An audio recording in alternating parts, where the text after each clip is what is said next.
नमस्कार, प्रणाम। आप सभी लोगों का हार्दिक स्वागत और अभिनंदन है मेरे ब्लैक कोट के यूट्यूब चैनल में। और शुरू करते हैं आज का एपिसोड बिना किसी देरी के। तो सबसे पहले मैं ले रहा हूं कमेंट, प्रश्न ले रहा हूं। ये है सुजमी 70। सर जी, मैं धनबाद झारखंड से हूं और मैं सुरही समाज का रजिस्ट्रेशन संगठन बनाना चाहता हूं। वो कहां से बनेगा और कितना खर्च पड़ेगा? सबसे पहले मैं आपको बता दूं कि आप संगठन बनाना चाहते हैं, किसी भी समाज का बनाना चाहते हैं, आप बना सकते हैं। इसमें कहीं कोई बाध्यता नहीं है, कहीं कोई समस्या नहीं है। इस रजिस्ट्रेशन का संगठन बनाना चाहता हूं, वो कहां से बनेगा? ये धनबाद से बन जाएगा। इसको बनाने के लिए आपको बनाना पड़ेगा एनजीओ, नॉन गवर्नमेंटल ऑर्गेनाइजेशन, जो सोसाइटी एक्ट के अंतर्गत रजिस्ट्रेशन होगा उसका। इसमें आपको बायलॉज बनानी पड़ेगी और बायलॉज बना करके आप कार्य कर सकते हैं। खर्च का कोई सीमा नहीं है। सरकारी खर्च 50 रुपये है और अगर कोई प्रोफेशनल से ड्राफ्टिंग करा के और काम करवाते हैं तो वो 10 से 15,000 20,000 रुपया तक चार्जेस कर सकता है। दूसरा, आप इसी का ट्रस्ट भी बना सकते हैं। ट्रस्ट बनाने के लिए निकटतम जहां आपका जमीन का रजिस्ट्री होता है, जहां धनबाद में आप रहते हैं वहां जमीन की रजिस्ट्री होती है, वहां पर आप जा करके किसी ऐसे लॉयर को पकड़े, उनकी सेवाएं प्राप्त करें जो जमीन की रजिस्ट्री करवाते हैं। उनसे कहें कि मुझे एक ट्रस्ट बनानी है, भी उसका ये नाम है, वो बायलॉज वगैरह सब बना देंगे। बायलॉज बनने के बाद ये काम आपका शुरू हो जाएगा और आप उसकी रजिस्ट्री करवा सकते हैं। ये सेम डे में हो जाएगा। ट्रस्ट जो है सेम डे में होगा, एनजीओ जो है वो 1 से 1.5 महीना 2 महीना का टाइम लगेगा। ठीक है। और भी कोई प्रश्न होगा तो मुझे आप पूछ सकते हैं। दूसरा है राष्ट्रीय हिंदू महासभा। सर, मैं राष्ट्रीय हिंदू महासभा संघ से राष्ट्रीय अध्यक्ष बोल रहा हूं। हम आशा करते हैं आपका स्वास्थ्य ठीक होगा। हमें अपने संगठन का रजिस्ट्रेशन करवाने के लिए कितनी फीस की आवश्यकता होगी? 15 से 20,000 रुपया फीस लेता है जो प्रोफेशनल होते हैं, जो रजिस्ट्रेशन करवाते हैं, जैसे कि मैं भी करवाता हूं। तो लेकिन इसकी एक दिक्कत ये है कि एनजीओ या ट्रस्ट आपको लोकल करवाना पड़ेगा। सेक्शन 8 का रजिस्ट्रेशन वो मैं करवा के दे सकता हूं आपके। वो उसके अभी खर्च उतना ही 10 से 15,000 रुपया के बीच में बैठेगा। आप मुझे कॉल करके पूछ सकते हैं। मोहल्ला की समिति क्या कंपलसरी है सभी के लिए? ये बाध्यकारी है कि नहीं है? ये बाध्यकारी नहीं होता है। ये पूछ रहे हैं घुमक्कड़ रोहित 1925। ये मुझसे पूछ रहे हैं मोहल्ला की समिति क्या कंपलसरी? कोई जरूरत नहीं, कोई कंपलसरी नहीं है। ये ठीक है, बाध्यकारी नहीं है। आपको मन है बनाइए, नहीं मन है मत बनाइए। आपको मन है उसमें रहना है रहिए, नहीं मन है मत रहना है नहीं रहिए। कोई समस्या नहीं है, कोई दिक्कत नहीं है। एक लिखते हैं ललन कुमार राज 1659, डिस्ट्रिक्ट मुंगेर बिहार, और इन्होंने अपना प्रश्न नहीं पूछा है, कुछ कहा भी नहीं है। फिर मुकेश कश्यप जी लिखते हैं गौ रक्षा दल का संगठन बनाना चाहता हूं अपने जिले के नाम से। बन जाएगा, एकदम बन जाएगा, कोई समस्या नहीं है। संगठन बनाने के लिए मैं आपको फिर पुनः रिपीट कर दूं कि आपको कुल मिलाकर के अगर ट्रस्ट में रजिस्ट्रेशन कराना है तो मिनिमम 3 आदमी, मैक्सिमम आप कितना भी रख सकते हैं। और एनजीओ अगर बनाना है तो उसमें मिनिमम 7 आदमी। सभी व्यक्तियों का पैन कार्ड, आधार कार्ड चाहिए होगा, शैक्षणिक योग्यता चाहिए होगी। ये आपके बायलॉज में उनकी फोटो लगेगी और फोटो लगने के बाद आप जो बायलॉज में नियम बनाएंगे, अपना संविधान बनाएंगे कि मेरे को गाय की रक्षा करनी है, उसे खाना खिलाना है, भटके हुए पशुओं का उपचार करना है, पीड़ित पशुओं की रक्षा करनी है। आप अपना बायलॉज बनवाएं। बायलॉज हमसे भी आप ड्राफ्ट करा सकते हैं। एक छोटा सा फीस लेंगे, आपको ड्राफ्ट करके दे देंगे और भी रास्ता आपको मार्गदर्शन कर देंगे। भविष्य में इसका पैन कार्ड, बैंक अकाउंट ये सारे खुल सकते हैं और आप इसको चला सकते हैं।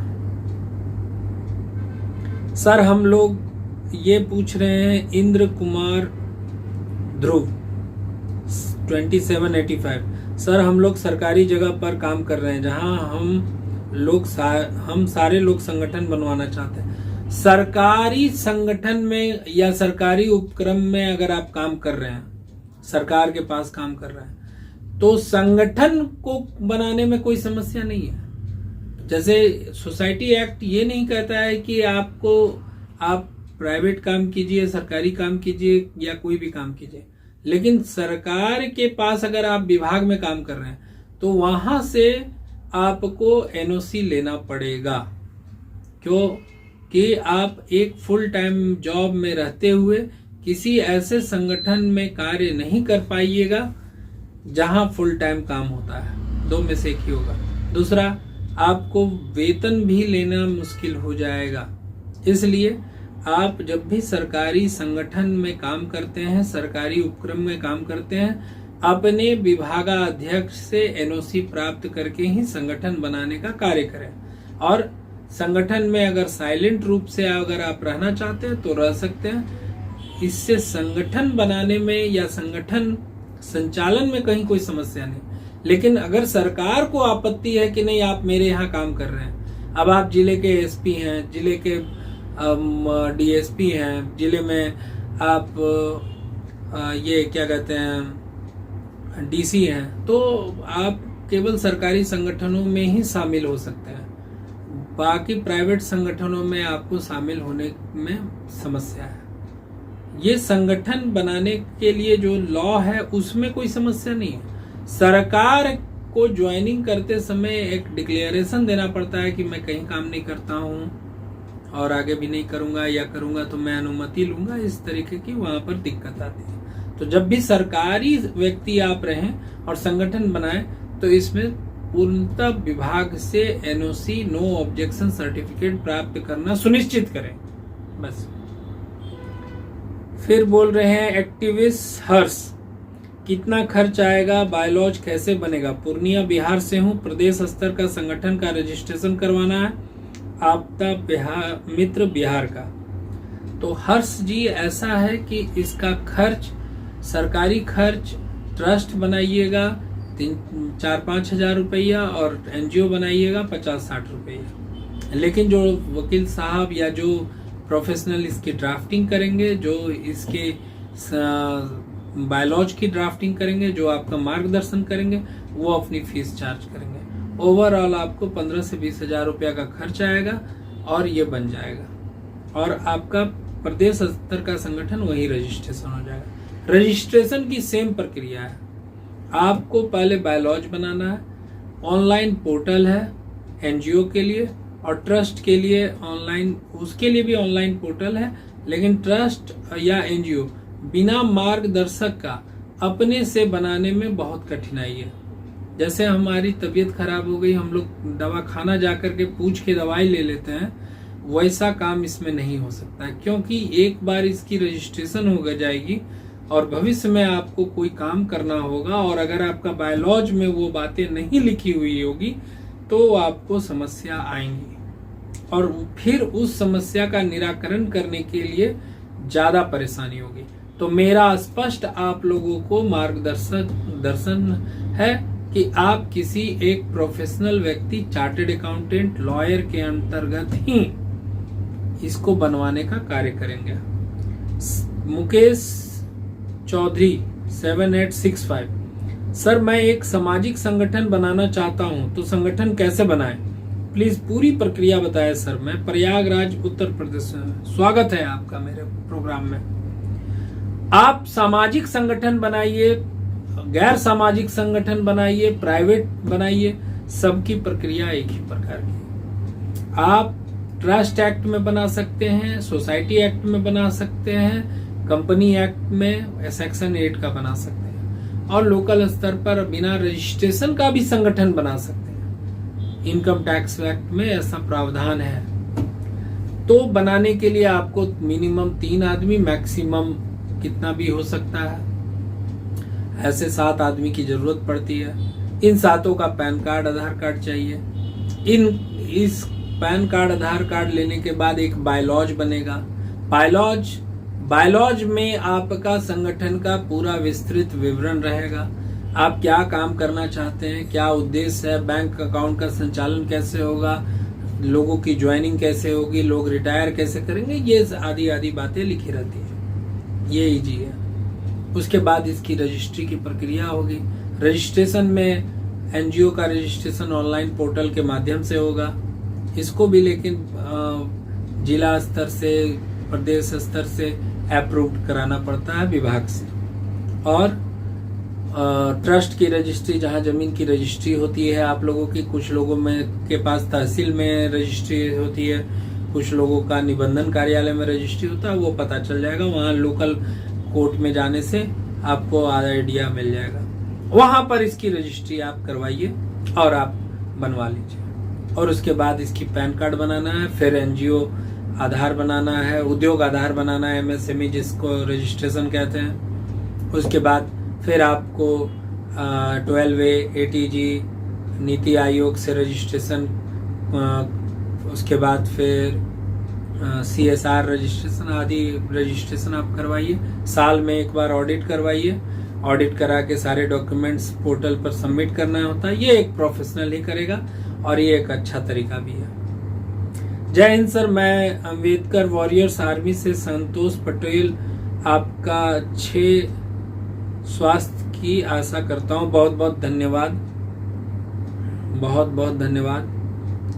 Reply please. सचिन कुमार बोलते हैं, एम्प्लॉय यूनियन और एम्प्लॉय एसोसिएशन में डिफरेंस बताएं और दोनों का रजिस्ट्रेशन की प्रक्रिया बताएं। यूनियन और एसोसिएशन में यूनियन का रजिस्ट्रेशन लेबर डिपार्टमेंट से होगा, एसोसिएशन का रजिस्ट्रेशन फिर उसी प्रकार से एनजीओ या ट्रस्ट या सेक्शन 8 में रजिस्ट्रेशन होगा। और प्रक्रिया वही है जो मैं बताता आ रहा हूँ। 7 आदमी, अधिक से अधिक मिनिमम 3 आदमी, सबका आधार कार्ड, पैन कार्ड, सब आधार कार्ड पैन कार्ड लगा के बायलॉज बना करके, दोनों में बायलॉज बनेगा, तीनों में बायलॉज बनेगा। थोड़ा सा फॉर्मेट कुछ चेंज हो रहेगा पर बायलॉज सबकी बनेगी। और फिर ट्रस्ट एक्ट में रजिस्ट्री होता है, एनजीओ एक्ट में ऑनलाइन अप्लाई हो करके होगा और सेक्शन 8 में भी ऑनलाइन अप्लाई होगा, उसका भी प्रक्रिया। पुष्कर साहू 7968, सर ऐसा कोई यूनियन बताए जिसको हम बनाकर विद्युत सब स्टेशन में कार्यरत सभी कर्मी अपने जायज मांगों को लेकर अनिश्चितकालीन हड़ताल पर भी जाने पर हमारी यूनियन को ना ठेकेदार और ना ही छत्तीसगढ़ के इलेक्ट्रिसिटी बोर्ड का कंपनी निरस्त करवा पाए। प्लीज सर हमें गाइड कर दीजिए। कोई भी इलीगल एक्टिविटी होगा, हड़ताल शांतिपूर्ण प्रदर्शन की आजादी हमें संविधान में मिला हुआ है। अभी ये अभिव्यक्ति की स्वतंत्रता आर्टिकल 19 है और आर्टिकल 14, फिर हमको ठीक से रहने की आजादी आर्टिकल 22, तो ये सब मिला हुआ है। लेकिन अगर आप हड़ताल कर रहे हैं, सरकार को नुकसान पहुंचाइएगा, तोड़फोड़ कीजिएगा, आप किसी चीज को नुकसान करिएगा, तो जब आपकी ज्वाइनिंग होती है जिस विभाग में या जहां पर आप कर रहे हैं हड़ताल, अगर आप वहां के कर्मचारी हैं तो आपने आप जिस समय ज्वाइन किया होगा, कंपनी चाहे सरकार आपसे ये लिखवा करके ले लेती है कि आप कभी हड़ताल नहीं करेंगे, अनुचित मांग नहीं मानेंगे, ये सब दिस डैट लिखा जाता है। ये आप पढ़ते भी नहीं है और ये लिखा जाता है। आप साइन करते हैं, एफिडेविट देते हैं, नहीं भी देते हैं तो सरकार की बहुत सारी नियम में लागू है। अगर आपने नहीं भी लिखा है तो उस सरकार का नियम, उस कंसर्न का नियम लागू है। अगर आप अनिश्चित हड़ताल करेंगे, इससे गैरकानूनी कोई एक्टिविटी अगर उत्पन्न होगी तो फिर आपके विरुद्ध कानूनी कार्रवाई होगी ही होगी, इसको कोई नहीं रोक सकता। आप किसी सेफ जगह में आपकी बात रखते हैं तो बड़ा अच्छा लगता है। गजेंद्र, कोशिश करेंगे कि मैं सेफ जगह में बात रखूं। उसके बाद मंडल लाल संसरी, मैं प्रतापगढ़ राजस्थान से हूँ। सर जी एक संगठन बनाना, एकदम बनाइए और मैं आपके साथ हूँ। कोई भी समस्या होगी मैं आपको गाइड करूंगा। ये है बी प्रताप 78, बेजुबानों की सेवा के लिए हमें रजिस्ट्रेशन कराना है सर जी। एकदम कीजिए, एकदम आप चला सकते हैं। कोई भी आप समाज सेवा का काम कर सकते हैं, उसके लिए भी संगठन बना सकते हैं और इसमें कहीं कोई समस्या नहीं है। फैसल मियां फिरोज, यूपी फैजाबाद से, प्रश्न नहीं पूछा है इन्होंने। योगेश्वर पवार, संगठन की बैठकों के क्या नियम है, कृपया बताएं। बैठकों के नियम जो आप बायलॉज में बनाएंगे वो होंगे। अगर आपने बायलॉज में लिखा है कि इस संगठन की बैठक मासिक होगी, महीने में एक बार होगी, डेफिनेटली आपको एक बार करना है। अगर आप लिखते हैं कि नहीं संगठन की बैठक हर 15 दिन पे होगी, तो हर 15 दिन पे करना है, कोई समस्या नहीं है। जो आप बैठक का नियम बनाएंगे, आदर्श नियम यही है, 3 महीना में एक बार बैठक होना है, साल भर में एक बार बैठक होना है, 6 महीना में एक बार बैठक होना है। और अर्जेंसी पड़ने पर कोई आम सभा बुला सकता है, बैठक बुला सकता है। बैठक बुलाने का अधिकार है, प्रेसिडेंट, सेक्रेटरी, इन सब चीजों का अधिकार है। फिर लिखते हैं प्रताप सिंह राठौड़, संगठन का रजिस्ट्रेशन करना है यूपी में, कहां से होगा? जहां आप जिस जिला में रहते हैं, जिस जिला में रहते हैं वहां बगल में एक कार्यालय होता है, तहसील का कार्यालय या जमीन रजिस्ट्री की कार्यालय, आप वहां से ट्रस्ट का रजिस्ट्रेशन कराइए। आप जिस जिले में रहते हैं वहां ऑनलाइन पोर्टल चलता है, एनजीओ मिनिस्ट्री ऑफ गवर्नमेंट का एक पोर्टल है जहां से एनजीओ का रजिस्ट्रेशन होता है। ऑनलाइन सर्च करने पे आ जाएगा, वहां से हो सकता है। सेक्शन 8 का रजिस्ट्रेशन करवाना है तो सेक्शन 8 की रजिस्ट्रेशन आपको मिल जाएगी, वो कंपनीज एक्ट में होती है, कोई समस्या नहीं है।